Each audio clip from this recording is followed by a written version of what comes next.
ndugu zangu wa Dar es Salaam, kwa miaka mingi sana tumekuwa tukilalamika sana kuhusiana na adha kubwa ya maji mengi katika barabara hii ya Kawawa, barabara hii ya Jangwani hapa, pamoja na baadhi ya maeneo mengine kama vile pale Mkwajuni kuelekea Kinondoni.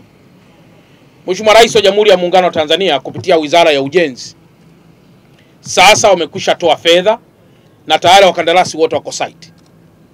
Barabara hii kama ambavyo wamezungumza, daraja hili kama ambavyo wamezungumza consultant, linatengenezwa kwa chini ya bilioni 97. Na kwamba mpaka sasa mkandarasi amekushalipwa si chini ya bilioni 14 kama advance payment.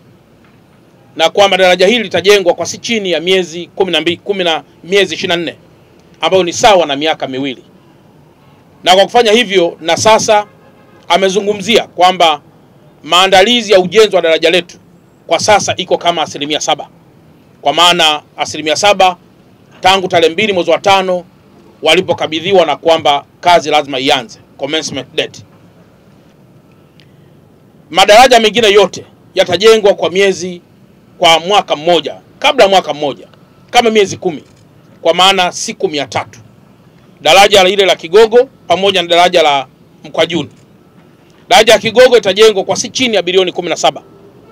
Wakati daraja hili la Mkwajuni itajengwa kwa si chini ya bilioni 11. Madaraja haya ndugu zangu ni muendelezo wa madaraja makubwa ambayo ni kielelezo cha taifa letu yaliyojengwa. Kwa ile kauli ya no election, no reforms, no reforms, no election, ina maana kwamba reform mojawapo ni kuhakikisha Watanzania wanakuwa na barabara ambazo hazifungwi masaa 24.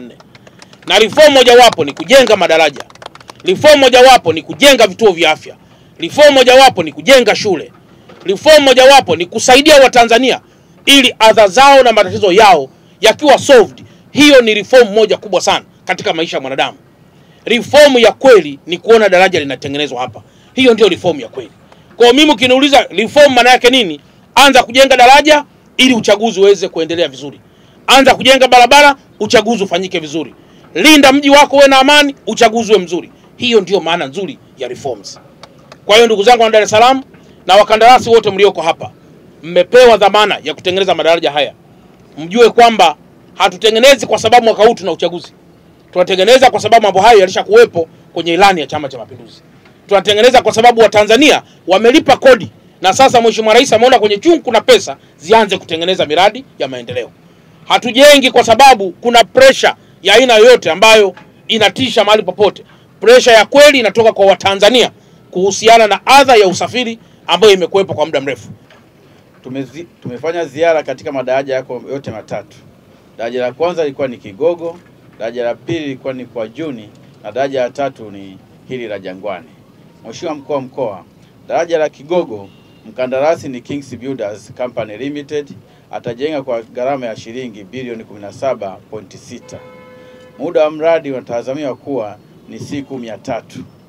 Mkandarasi kwa sasa amekwisha anza kufanya mobilization na amekwisha anza kujenga njia mbadala diversion ambayo itatumika kwa magari wakati daraja jipya la Kigogo linaendelea na ujenzi. Mheshimiwa Mkuu wa Mkoa, daraja la Mkwajuni linajengwa kwa gharama ya shilingi bilioni 11.2. Upana wake ni mita 20 na litajengwa kwa siku 300. Mkandarasi atakayejenga ni Kings Builders Company Limited. Kwa sasa hivi mkandarasi amekwisha anza kazi ya kujenga njia mbadala ambayo itatumika na magari yote ambayo yatakuwa yanapita barabara hiyo kutoka Magomeni na kuelekea Moroko. Ili kuwa mwanafamilia bora wa Global TV, usisahau kusubscribe, like, kushare na kucomment. Baada ya kusubscribe, bonyeza alama ya kengele ili kupata taarifa kwa kila video inayopanda Global TV Online.